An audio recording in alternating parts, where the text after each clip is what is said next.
அந்த ஸ்மூத்னஸ் பார்த்தா தெரியும்ல, அந்த பிம்பிள்ஸ்லாம் தெரியாத அளவுக்கு அந்த ஸ்மூத்னஸ் இருக்கிற அளவுக்கு ஸ்லைடரை வந்து அட்ஜஸ்ட் பண்ணிவிட்டு ஓகே பண்ணிக்கலாம்.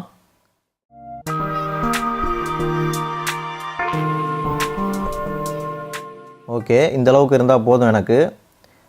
இதில் வந்து அந்த ஹை ஃப்ரீக்குவென்சியை வந்து நான் வந்து விவிட் லைட்டுக்கு வந்து நான் சேஞ்ச் பண்ணிக்கிறேன். சேஞ்ச் பண்ணிவிட்டு அந்த லேயரை வந்து ஃபஸ்ட் லேயராகவும் லோ ஃப்ரீக்குவென்சி செகண்ட் லேயராகவும் நான் போட்டுக்கிறேன். இப்படி போட்டு ரெண்டையுமே குரூப் பண்ணிக்கிறேன். குரூப்புக்கு வந்து Ctrl G, 2 லேயரையும் செலக்ட் பண்ணிவிட்டு Ctrl G ப்ரெஸ் பண்ணால் குரூப்பாக மாறிடும். அதுக்கப்புறம் ஆல்ட்டு ப்ரெஸ் பண்ணிவிட்டு ப்ரெஸ் பண்ணிவிட்டே மாஸ்க்கு கிளிக் பண்ணிங்க அப்படின்னா இன்வெர்ட் மாஸ்க் கிடச்சிரும் நம்மளுக்கு.